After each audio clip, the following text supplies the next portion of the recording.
जय हिंद। आज के इस वीडियो में हम अपने रिट जो लेवल सेकंड है उसका एक इम्पोर्टेंट टॉपिक है एसएसटी वालों के लिए, जो इसका नाम है चक्रवात और प्रति चक्रवात। और ये बहुत इंपॉर्टेंट टॉपिक है, हर एग्जाम में इनसे क्वेश्चन पूछे जाते हैं, रिट की दृष्टि से भी ये इंपॉर्टेंट टॉपिक है। तो आज हम इस चक्रवात और प्रति चक्रवात के बारे में विस्तार से अध्ययन करेंगे। तो सबसे पहले देखो हम बात करते हैं चक्रवात और प्रति चक्रवात क्या होते हैं। तो सबसे पहले देखो चक्रवात है, ये जो चक्रवात है ये इसको बोलते हैं, इंग्लिश में क्या बोलते हैं, इसको बोलते हैं साइक्लोन। चक्रवात शब्द है, सबसे पहले देखो चक्रवात। चक्रवात का जो शाब्दिक अर्थ होता है वो क्या होता है, चक्रवात का जो शाब्दिक अर्थ होता है वह क्या होता है। तो आपको पता है, देखो चक्रवात को हम अलग अलग भागों में तोड़ेंगे शब्द को, तो दो शब्दों से मिलकर बना है, वात और चक्कर। चक्कर का मतलब क्या होता है, सर्किल, और वात का मतलब होता है पवन या हवा। हवा का, पवन का पर्यायवाची शब्द है वात। तो इस चक्रवात का शाब्दिक अर्थ क्या हो गया, पवनों की कौन सी गति, चक्रीय गति, पवनों की चक्रीय गति। चक्रवात का शाब्दिक अर्थ क्या होता है, पवनों की चक्रीय गति। अब देखो ये चक्रवात जो शब्द है वो इंग्लिश वर्जन क्या है इसका, साइक्लोन। इसको इंग्लिश में क्या कहते हैं, साइक्लोन कहते हैं। चक्रवात को इंग्लिश में साइक्लोन कहते हैं, साइक्लोन। अब ये साइक्लोन जो शब्द है, इंग्लिश में इसको साइक्लोन बोलते हैं। साइक्लोन शब्द है कि साइक्लोस शब्द से बना है। किससे बना है, साइक्लोस शब्द। साइक्लोन शब्द है वो किससे बना है, साइक्लोस। और ये साइक्लोस शब्द ग्रीक भाषा का शब्द है। और ये साइक्लोस का मतलब क्या होता है, इसका मतलब होता है सांपों का जमाव। इसका मतलब होता है सांपों का जमाव, सांपों का जमाव या सांपों की कुंडली। तो चक्रवात है वो किस शब्द से बना है, चक्रवात तो अंग्रेजी का शब्द है साइक्लोन, और ये साइक्लोन शब्द है वो साइक्लोस शब्द से बना है, ग्रीक भाषा के साइक्लोस शब्द से बना है, जिसका अर्थ क्या होता है, सांपों का जमाव। अब देखो ये जो चक्रवात होता है इसमें हवाएं कैसे चलती हैं, चक्रवात में हवाएं कैसे चलती हैं। चक्रवात में जो हवाएं के वर्ताकार चलती हैं, मतलब सर्किल में चलती हैं, तो उसके बीच का जो केंद्र होता है उसमें क्या होता है, न्यून वायुदाब होता है। यानी जैसे मान लो ये कोई हवाओं का केंद्र है, उसमें क्या है, लो प्रेशर है, न्यून वायुदाब है, और लो प्रेशर के चारों ओर उच्च वायुदाब की क्या होती है, समदाब रेखाएं होती हैं। इसके चारों ओर क्या होती हैं, उच्च वायुदाब की समदाब रेखाएं। समदाब रेखाएं क्या होती हैं, समदाब रेखाएं होती है समान वायुदाब वाले भागों को मिलाने वाली रेखाएं। समान वायुदाब वाले भागों को मिलाने वाली रेखाओं को क्या कहते हैं, समदाब रेखाएं। जैसे मान लो यहां पर उच्च वायुदाब अंदर की ओर जाएंगे तो क्या होगा, निम्न वायुदाब। जैसे यहां पर है 1020 मिलीबार, 1020, अंदर जाएंगे तो ये वायुदाब है वो समदाब रेखाएं क्या होंगी, कम होती जाएंगी। जैसे ये 1020 है तो ये हो जाएगा 1018 मिलीबार, इस प्रकार से घटती हुई रहेंगी। 1016 मिलीबार, 1014 मिलीबार, और लास्ट में बीच में इनमें क्या होता है, लो प्रेशर होता है। यानी चक्रवातों का जो केंद्र होता है उसमें क्या होता है, न्यून वायुदाब होता है। न्यून वायुदाब होने के कारण है, आपको पता है हवाएं हैं, पवन है वो कैसे चलती है, उच्च वायुदाब से। उच्च वायुदाब से कैसे चलती है, निम्न वायुदाब। हवाएं, पवन है वो कैसे चलती है, उच्च वायुदाब से निम्न वायुदाब। तो अब देखो आपको पता है यहां पर बीच में क्या है, निम्न वायुदाब, और बाहर क्या है, उच्च वायुदाब। बाहर तो उच्च वायुदाब है, अंदर में क्या है, केंद्र में क्या है, निम्न वायुदाब। तो चक्रवातों में क्या होता है, पवनें कैसे चलेंगी, केंद्र बाहर से, यानी परिधि से किसकी ओर चलेंगी, परिधि से केंद्र की ओर चलेंगी। चक्रवातों में हवाएं कैसे चलती हैं, परिधि से केंद्र की ओर, क्योंकि केंद्र में न्यून वायुदाब होता है और बाहर क्या होता है, उच्च वायुदाब की समदाब रेखाएं होती हैं। और आपको पता है कि पवनें चलती हैं उच्च वायुदाब से निम्न वायुदाब। तो चक्रवात के जो अंदर वाला बीच वाला भाग है वहां क्या होता है, लो प्रेशर, जिसे क्या कहते हैं, चक्रवात की आंख कहते हैं, आई ऑफ साइक्लोन। क्या कहते हैं इसको, आई ऑफ साइक्लोन कहते हैं। आई ऑफ साइक्लोन किसे कहते हैं, चक्रवातों का जो बीच का केंद्र है उसे कहते हैं आई ऑफ साइक्लोन। अब आगे हम बात करते हैं जो चक्रवात हैं उनकी दिशा की बात करते हैं कि चक्रवातों की दिशा उत्तरी गोलार्ध में कैसी होती है, दक्षिणी गोलार्ध में कैसी होती है। जैसे देखो बात करें, जैसे अपनी पृथ्वी है, ये अपनी पृथ्वी है और पृथ्वी पर एक रेखा है बीच में जिसका नाम है भूमध्य रेखा। ये कौन सी रेखा है, भूमध्य रेखा। भूमध्य रेखा से ऊपर वाला भाग है वो कहलाता है उत्तरी गोलार्ध और नीचे वाला भाग है वो दक्षिणी गोलार्ध। अब हम बात करें कि जो चक्रवात बनते हैं उनकी उत्तरी गोलार्ध में दिशा कैसी होती है और दक्षिणी गोलार्ध में कैसी होती है। देखो चक्रवातों की उत्तरी गोलार्ध में दिशा होती है, कैसी होती है, वामावर्त होती है। उत्तरी गोलार्ध में दिशा कैसी होती है, वामावर्त। इंग्लिश में इनको क्या बोलते हैं, एंटी क्लॉकवाइज, एंटी क्लॉकवाइज। उत्तरी गोलार्ध में चक्रवातों की दिशा कैसी होती है, एंटी क्लॉकवाइज। और दक्षिणी गोलार्ध में इसको बोलते हैं दक्षिणावर्त, दक्षिणी गोलार्ध में दक्षिणावर्त। दक्षिणी गोलार्ध में चक्रवातों की दिशा होती है क्लॉकवाइज।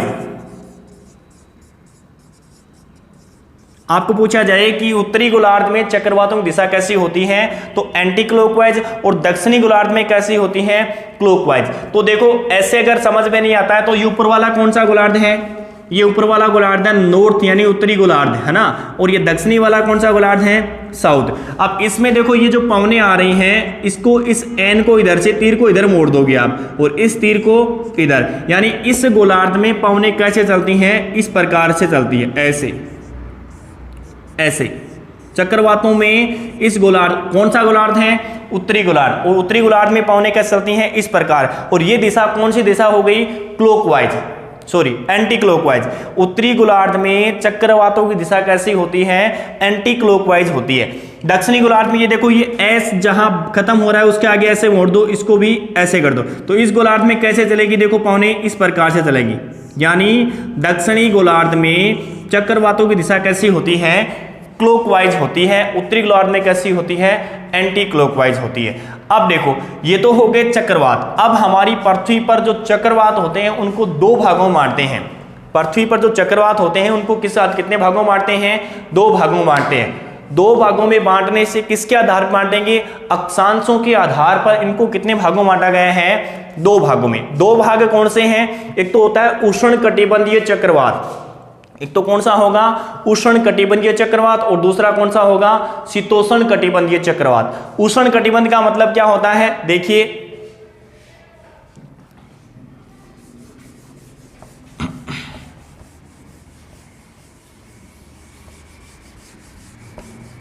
रोक देता हूं, रोक दियोगे।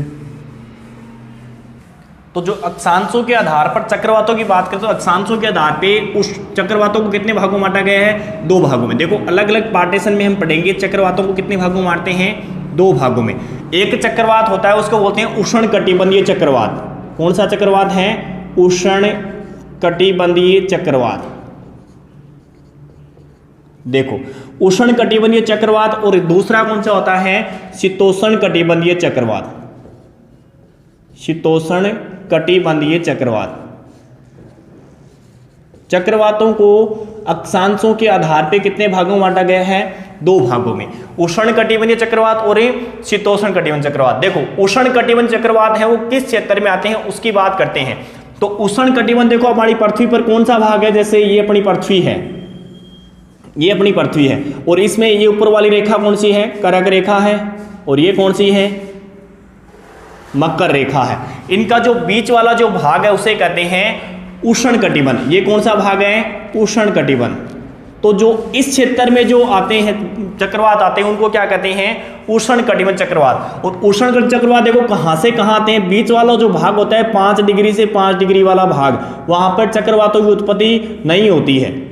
इस क्षेत्र में चक्रवातें नहीं उत्पन्न होते हैं। तो इनकी जो उत्पत्ति कहाँ होती है, 5 डिग्री उत्तरी अक्षांश से 30 डिग्री उत्तरी अक्षांश के मध्य, नीचे भी 5 डिग्री दक्षिणी अक्षांश से 30 डिग्री दक्षिणी अक्षांश। मतलब उष्ण कटिबंधीय चक्रवातों की उत्पत्ति किस अक्षांश, किन अक्षांशों में होती है, इनकी उत्पत्ति होती है 5 डिग्री से 30 डिग्री अक्षांशों के बीच, 30 डिग्री अक्षांशों के बीच, वो भी कौन से गोलार्धों में, दोनों गोलार्धों में। देखो उष्ण कटिबंधीय चक्रवात है वो उष्ण कटिबंध में आते हैं, और कहां से कहां आते हैं, किन अक्षांशों के बीच में आते हैं, 5 डिग्री से लेकर के 30 डिग्री। ये जो चक्रवात होते हैं इनकी आकृति कैसी होती है, इनकी आकृति होती है अंडाकार। आकृति कैसी होती है इसकी, अंडाकार या गोलाकार, अंडाकार या गोलाकार। ये जो चक्रवात होते हैं इनकी आकृति अंडाकार या गोलाकार होती है। इनकी उत्पत्ति कब होती है, सर्वाधिक कब होती है, इनकी उत्पत्ति ग्रीष्म काल में होती है। सर्वाधिक उत्पत्ति कब होती है, ग्रीष्म काल में। सर्वाधिक उत्पत्ति ग्रीष्म काल में। और देखो ये जो चक्रवात होते हैं इनको जो उत्पत्ति होती है उनका जो मुख्य कारण क्या है, देखो इस उष्ण कटिबंध में जो संवहनीय वर्षा होती है, इनका जो मुख्य कारण क्या है, उष्ण कटिबंध में जो संवहनीय वर्षा होती है, संवहनीय वर्षा होती है, वर्षा होने के बाद में जो वायुमंडल में गुप्त उष्मा बसती है और उस गुप्त उष्मा से इन चक्रवातों को ऊर्जा मिलती है। यानी जो उष्ण कटिबंध चक्रवात है उनको ऊर्जा कहां से मिलती है, वायुमंडल में वर्षा के दौरान छोड़ी गई, संघनन के दौरान छोड़ी गई गुप्त उष्मा से इन चक्रवातों को क्या मिलती है, उष्मा मिलती है। ये जो चक्रवात हैं इनको अलग अलग स्थान पर अलग अलग नामों से जाना जाता है। ऐसे जो चक्रवात हैं उष्ण कटिबंध चक्रवात, उनको अलग अलग स्थान पर अलग अलग नामों से जाना जाता है। जैसे देखो अलग अलग स्थान पे कैसे हैं, जैसे हिंद महासागर में, ऐसे चक्रवातों को हिंद महासागर में, हिंद महासागर में क्या कहते हैं, चक्रवात कहते हैं। हिंद महासागर में चक्रवात।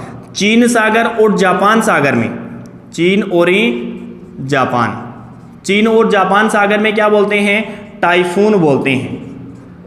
चीन और जापान में क्या कहते हैं, इसे टाइफून कहते हैं। और देखो कैरिबियाई सागर में क्या कहते हैं, कैरिबियाई सागर, कैरिबियाई सागर में इसे कहते हैं हरिकेन। ऑस्ट्रेलिया में क्या कहते हैं, ऑस्ट्रेलिया में कहते हैं विल्ली विल्ली। ऑस्ट्रेलिया में ऐसे जो उष्ण चक्रवातों को क्या कहते हैं, विल्ली विल्ली। और यूएसए में जो स्थलीय भाग पर आते हैं उसे कहते हैं टार्नेडो, उसको क्या कहते हैं, टार्नेडो। देखो हिंद महासागर में उष्ण कटिबंध चक्रवातों को कहते हैं चक्रवात, सेम नाम यही है। चीन और जापान सागर में जो ऐसे उष्ण कटिबंधीय चक्रवात आते हैं उनको क्या कहते हैं, टाइफून कहते हैं। कैरिबियाई सागर में हरिकेन कहते हैं, ऑस्ट्रेलिया में विली विली कहते हैं और यूएसए में इसको टार्नेडो कहते हैं। ये जो उष्ण चक्रवात है उनकी उत्पत्ति किस काल में होती है, ग्रीष्म काल में होती है। इनकी उत्पत्ति किस काल में होती है, ग्रीष्म काल में होती है। आकृति कैसी होती है, अंडाकार या गोलाकार होती है। कौन से अक्षांशों में आते हैं, कौन से अक्षांशों में आते हैं, 5 डिग्री से लेकर 30 डिग्री। यानी कहां पर आते हैं ये आते हैं कर्क रेखा से, कर्क रेखा व मकर रेखा वाले भाग के बीच। यहां वाला जो भाग है वहां पर कौन चक्रवात आते हैं, उष्ण कटिबंध। अब हम बात करें अपने हिंद महासागर में जो उष्ण कटिबंध चक्रवात आते हैं, जैसे अपना भारत है ये वाला हिस्सा, इसका नीचे वाला हिस्सा है इधर, यहां हिंद महासागर में जो चक्रवात आते हैं उनका नामांकन है वो अलग से किया जाता है।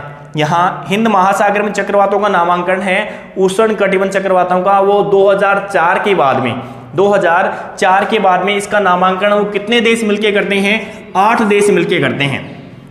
उष्ण कटिबंध चक्रवातों का हिंद महासागर में 2004 के बाद में कितने देश मिलकर नामांकन करते हैं, 8 देश। और 8 देश कितने नाम देते हैं, 8 नाम देते हैं। तो इस हिसाब से कितने नाम हो गए, 64 नामों में से जो हिंद महासागर में उष्ण कटिबंध चक्रवात बनते हैं उनको हर समय अलग अलग नाम दे दिया जाता है। जैसे 8 देशों ने कितने नाम दिए, 64 नाम दिए। तो इसमें से जो तूफान आएगा वो अल्फाबेट के हिसाब से उसी का नाम दे दिया जाएगा। जैसे 2012 में जो नीलम तूफान आया था, नीलम तूफान आया था, उसका नाम किसने दिया था, पाकिस्तान ने दिया था। 2012 में हिंद महासागर में चक्रवात आया था, इसका नाम था नीलम, और नीलम नाम किसने दिया था, पाकिस्तान ने। इसके अलावा 2014 में एक तूफान आया था हुडहुड। कौन सा तूफान आया था, हुडहुड। और इस हुडहुड का नाम किसने दिया था, ओमान ने। हुडहुड नाम किसने दिया था, ओमान ने। इसके अलावा 2017 में एक तूफान आया था जिसका नाम था, 2017 में आया था जिसका नाम था ओखी, और ओखी नाम किसने दिया था, बांग्लादेश ने। ओखी नाम किसने दिया था, बांग्लादेश ने दिया था। इसी प्रकार 2018 में एक तूफान आया था जिसका नाम था तितली, और तितली नाम किसने दिया था, पाकिस्तान ने। तृतीय नाम दिया था पाकिस्तान। इसी प्रकार हमारे पिछले साल 2020 में जो पहला तूफान आया था, चक्रवात आया, इसका नाम था नीलम, सॉरी उसका नाम था निसर्ग। क्या नाम था? निसर्ग। और ये निसर्ग नाम भी किसने दिया था? बांग्लादेश ने। निसर्ग नाम किसने दिया था? बांग्लादेश। इसके अलावा बात करें उसके बाद मई 2020 में, पिछले साल मई में एक तूफान और आया था, इसका नाम था अम्फान। क्या नाम था? अम्फान। और ये अम्फान है वो कहां पर आया था? आंध्र प्रदेश और उड़ीसा के तट पर आया था। और ये जो अम्फान नाम है वो किस देश के द्वारा दिया गया? थाईलैंड के द्वारा। कौन से देश के द्वारा दिया गया? थाईलैंड के द्वारा। अम्फान नाम वो किस देश के द्वारा दिया गया है? थाईलैंड के द्वारा। अब देखो 2020 तक जो तूफान आ चुके उनका नाम हो चुका। 2020 में अम्फान आया था, उसका नाम किसने दिया था? थाईलैंड ने। उसके अलावा निसर्ग आया था, उसका नाम किसने दिया था? बांग्लादेश ने। अब अगर आगे कोई देश, आगे कोई तूफान आएगा तो उसका नामांकन होगा किसके हिसाब से? भारत के हिसाब से। और आगे जो तूफान आएगा, उष्णकटिबंधीय चक्रवात आएगा, उसका नाम होगा गति। हिंद महासागर में आगे अगर कोई तूफान आएगा, चक्रवात आएगा, तो उसका नाम क्या होगा? गति। और ये गति नाम किसने दिया है? भारत ने दिया है। गति नाम किसने दिया है? भारत। यानी आगे जो तूफान आने वाला है उष्णकटिबंध में, यानी अपने हिंद महासागर में चक्रवात आने वाला है, उसका नामांकन है वो क्या क्या रखा जाएगा? गति। और ये गति नाम किसने दिया है? भारत ने दिया। पहले इसमें कितने देश थे? 8 देश थे। 8 देश कौन कौन से थे? भारत था, श्रीलंका था, बांग्लादेश था, म्यांमार था, थाईलैंड था, ओमान था, मालदीव था। ये 8 देश। लेकिन अब इसमें कितने देश शामिल कर लिए गए हैं? 13 देश शामिल कर लिए गए। अब इसमें कितने देश हैं? 13। तो 13 देश हैं, वो 13 नाम देंगे। इस हिसाब से 169 169 नाम हो जाएंगे। और 169 नामों में से अल्फाबेट के हिसाब से हर साल आने वाले जो तूफान है उनको नाम दिया जाएगा। अब जो नेक्स्ट टाइम में तूफान आएगा उसका नाम क्या होगा? गति। और गति नाम किसने दिया है? भारत ने। देखो ये कौन से चक्रवात हो गए? उष्णकटिबंधीय चक्रवात। इसके अपोजिट हम पढ़ते हैं कौन से? शीतोष्ण कटिबंधीय चक्रवात। और शीतोष्ण कटिबंधीय चक्रवात क्या होते हैं? जो शीतोष्ण कटिबंध में आते हैं। और आपको पता है शीतोष्ण कटिबंध है वो पृथ्वी पर कहां पाया जाता है? देखो शीतोष्ण कटिबंध चक्रवात कहां पे आते हैं? ये देखो, ये वाला भाग है कर्क रेखा से आर्कटिक रेखा वाला भाग। कर्क रेखा से आर्कटिक रेखा वाला भाग है, उसको क्या कहते हैं? शीतोष्ण कटिबंध। इसको कहते हैं शीतोष्ण कटिबंध। तो इनकी उत्पत्ति है वो कहां से होती है? 35 डिग्री से 65 डिग्री के बीच में। 35 डिग्री से 65 डिग्री, 35 डिग्री से 65 डिग्री। वो भी कौन से गोलार्धों में? ये हो गया दक्षिणी गोलार्ध और ये हो गया उत्तरी गोलार्ध। दक्षिणी गोलार्ध, उत्तरी गोलार्ध। यहां पर जो चक्रवात होंगे, यहां पर जो चक्रवात आएंगे उनका नाम क्या हो जाएगा? शीतोष्ण कटिबंधीय चक्रवात। यहां वाले चक्रवातों का नाम क्या था? उष्ण कटिबंधीय चक्रवात। और यहां वाले चक्रवातों का नाम है शीतोष्ण कटिबंधीय चक्रवात। आगे देखो, ये जो चक्रवात होते हैं ये कौन से अक्षांशों के बीच में है? कितने हैं? 5 डिग्री से 30 डिग्री। और ये कौन से अक्षांशों में आएंगे? ये आएंगे 35 डिग्री से 65 डिग्री अक्षांशों के बीच। 65 डिग्री अक्षांशों के बीच। वो भी कौन से गोलार्ध में? दोनों गोलार्धों में। देखो इनकी उत्पत्ति, इनका आकार क्या होता है? इनका आकार होता है अंडाकार, अंडाकार, गोलाकार, गोलाकार या वी आकार। इसलिए इनको कहते हैं लो, गर्त व टफ कहा जाता है। इनको क्या कहते हैं? लो, गर्त या टफ कहते हैं। इन चक्रवातों को लो, गर्त या टफ कहते हैं। इनकी उत्पत्ति सर्वाधिक किस काल में होती है? ग्रीष्म काल में। बल्कि शीतोष्ण कटिबंधीय चक्रवात हैं, इनकी उत्पत्ति होती है शीतकाल में। उत्पत्ति कब होती है इनकी? शीतकाल में। इनकी उत्पत्ति कब होती है? ग्रीष्म काल में। इनकी उत्पत्ति कब होती है? शीतकाल में। ज्यादा वर्षा कौन करते हैं? ये उष्ण कटिबंधीय चक्रवात हैं। ये क्या करते हैं? वर्षा ज्यादा करते हैं, ज्यादा खतरनाक होते हैं। कौन से चक्रवात होते हैं? गति ज्यादा किसकी होती है? उष्ण कटिबंधीय चक्रवातों की। इसकी तुलना में इनकी गति क्या होती है? कम होती है। इनकी गति, ये उत्पत्ति कब होती है? शीतकाल में होती है। आगे देखो, इनको जो, इनका उत्पत्ति का जो मेन कारण, इनकी उत्पत्ति कैसे हुई थी? संज्ञान के दौरान छोड़ी गई गुप्त उष्मा के कारण। और इनकी उत्पत्ति कैसे होती है? 2 विपरीत दशाओं वाली, विपरीत दशाओं वाली पवनों के मिलने के कारण, पवनों के मिलने के कारण।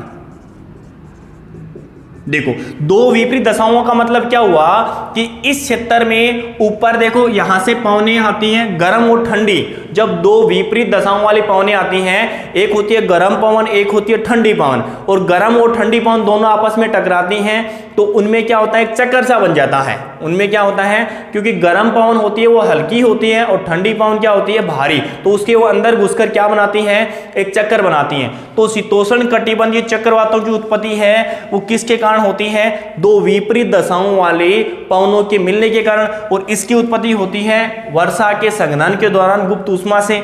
अब इनकी जो गति दिशा होती है वो दिशा कैसे होती है, देखो यहां इस गोलार्ध में पवनें चलती हैं पछुआ पवन। कौन सी पवनें चलती हैं, पछुआ पवन, और पछुआ पवनों की दिशा होती है कैसे, पश्चिम से पूर्व, पश्चिम से पूर्व। तो ये पवनें, ये जो शीतोष्ण चक्रवात है उनकी दिशा कैसे हो जाती है, पश्चिम से पूर्व। ये जो पवनें हैं वो पछुआ पवनों के कारण ये चक्रवात वो कहाँ चलते हैं, पृथ्वी पर किस दिशा में चलते हैं, पश्चिम से पूर्व। इनकी देखो, इनकी गति कैसे होती है, इनकी यहाँ पर कौन सी पवनें चलती हैं, व्यापारिक पवन चलती हैं, यहाँ पे व्यापारिक। तो व्यापारिक पवनों के कारण इन चक्रवातों की गति कैसी होती है, पूर्व से पश्चिम।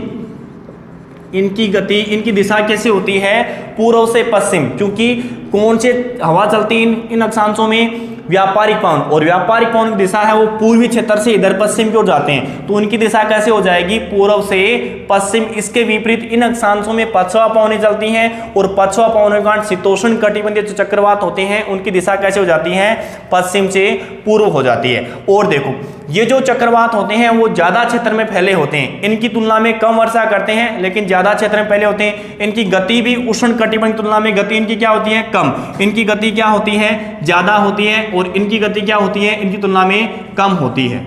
और देखो, ये जो चक्रवात होते हैं, जब ये चक्रवात आते हैं शीतोष्ण कटिबंध, कौन से काल में आते हैं, ये शीतकाल में। तो ये चक्रवात आने से पहले क्या होता है, आसमान में कौन से मेघ दिखाई देते हैं, पक्षाभी मेघ, पक्षाभ मेघ भी दिखाई देते हैं, पक्षाभ मेघ दिखाई देते हैं, ठीक है।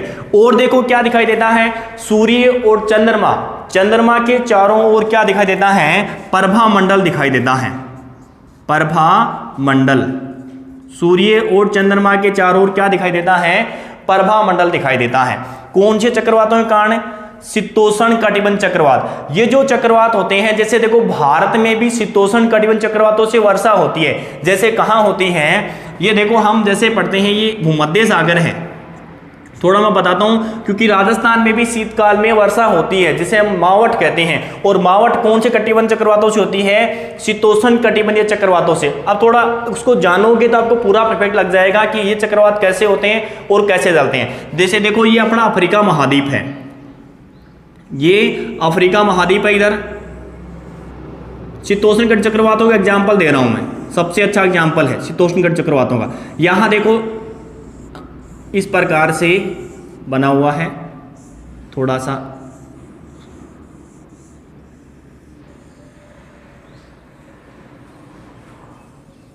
ऐसे कुछ है, ये अफ्रीका महाद्वीप है, यहां पर अफ्रीका महाद्वीप, ठीक है। यहां देखो, यहां भूमध्य सागर है, ये कौन सा सागर है, भूमध्य सागर।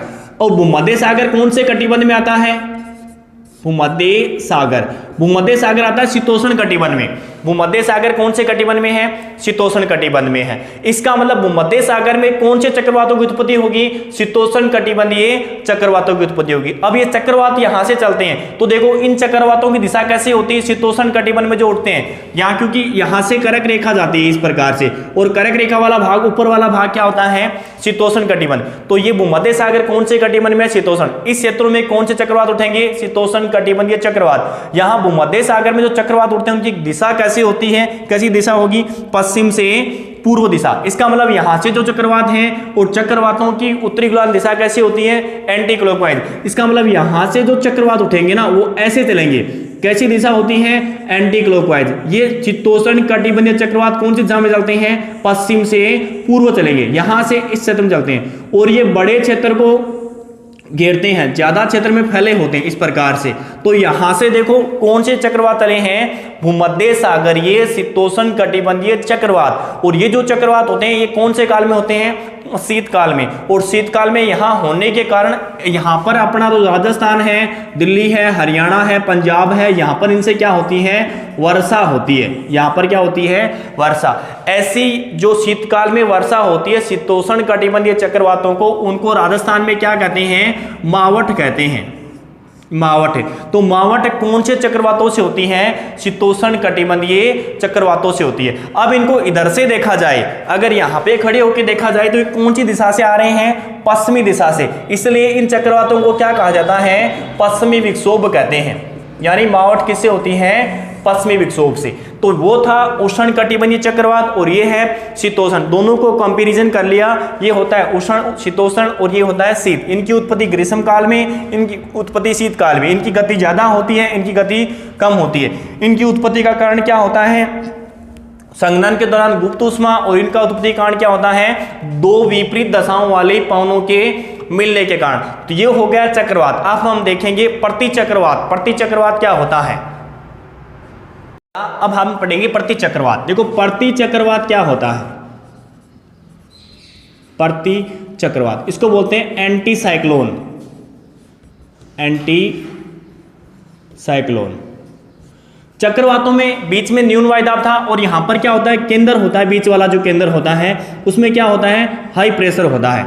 हाई प्रेशर मतलब उच्च वायुदाब होता है। उसके चारों ओर क्या होती हैं, बढ़ते वायुदाब की समदाब रेखाएं। चक्रवात में घटते वायुदाब की समदाब रेखाएं, और इसमें क्या होती हैं, बढ़ते वायुदाब की समदाब रेखाएं। जैसे ये बीच वाली है, ये 1018 मिलीबार है, ये 1020 मिलीबार है, नहीं ये 1018 है तो 1016 मिलीबार, ये 1014 मिलीबार, ये 1012 मिलीबार, और ये 1010 मिलीबार। इस प्रकार से होती है। देखो तो अब इसमें हवाएं कैसे चलेंगी, उच्च वायुदाब से निम्न वायुदाब। यानी प्रति चक्रवात में जो हवाएं चलती हैं वो कैसे चलती हैं, केंद्र से परिधि की ओर, केंद्र से परिधि की ओर। इसकी अगर बात की जाए कि प्रति चक्रवात क्या होता है, जिसमें केंद्र में उच्च वायुदाब होता है और परिधि में क्या होता है, न्यून वायुदाब। पवनें चलती हैं केंद्र से परिधि की ओर। अब इसकी बात की जाए दिशा की, तो इनकी जो उत्तरी गोलार्ध दिशा होती है, उत्तरी गोलार्ध में प्रति चक्रवातों की दिशा कैसी होती है, उल्टा हो जाएगा। उत्तरी गोलार्ध में प्रति चक्रवात दिशा कैसी हो जाएगी, चक्रवातों की कैसी थी, एंटी क्लॉकवाइज, तो इनकी कैसे हो जाएगी, क्लॉकवाइज। क्लॉकवाइज यानी चक्रवातों की उत्तरी गोलार्ध दिशा कैसी होती है, क्लॉकवाइज। ये कौन सा गोलार्ध है, उत्तरी गोलार्ध, ठीक है। दक्षिणी गोलार्ध में इसका उल्टा हो जाएगा। दक्षिणी गोलार्ध में चक्रवातों की दिशा थी क्लॉकवाइज, और इनकी क्या हो जाएगी, एंटी क्लॉकवाइज। इनकी हो जाएगी एंटी क्लॉकवाइज, एंटी क्लॉकवाइज। प्रति चक्रवातों की उत्तरी गोलार्ध दिशा कैसी होती है, क्लॉकवाइज, और दक्षिणी गोलार्ध में कैसी होती है, एंटी क्लॉकवाइज। वो कम क्षेत्र में, उनकी तुलना में ये क्या होते हैं, ज्यादा क्षेत्र में फैलते हैं। प्रति चक्रवात हैं वो क्या करते हैं, ज्यादा क्षेत्र में फैल जाते हैं। ये ज्यादातर कौन से क्षेत्र में आते हैं, उष्ण कटिबंधीय शीतोष्ण कटिबंध जहां पे मिलन होता है उस क्षेत्र में आते हैं। उष्ण कटिबंधीय क्षेत्रों में की तुलना में ये शीतोष्ण कटिबंध में क्या आते हैं, ज्यादा, क्योंकि शीतोष्ण कटिबंध वाला भाग है जहां पर 30 से 35 डिग्री अक्षांशों में क्या होता है, पवनों का अवतलन होता है, और ऊपर से अवतलन होने के कारण पवनें क्या होती हैं, ऐसे नीचे उतर के फैलती हैं, और फैलने के कारण बीच में उच्च वायुदाब होता है और साइडों में क्या होता है, न्यून वायुदाब। तो जैसे ये फैलती हैं, फैलने के कारण इनकी परिधि क्या हो जाती है, ज्यादा क्षेत्र में ये फैल जाते हैं। तो ये होता है प्रति चक्रवात, चक्रवातों की तुलना में ज्यादा क्षेत्र पे फैले होते हैं। इनका जो टॉपिक का जो नोट्स हैं वो आपको टेलीग्राम पे मिल जाएंगे, उनकी फोटोकॉपी आप करवा सकते हो, और इनके जो क्वेश्चन हैं, मोस्ट क्वेश्चन है वो भी आपको अवेलेबल करवा दिए जाएंगे। वीडियो को पूरा देखना। थैंक यू सो मच, धन्यवाद।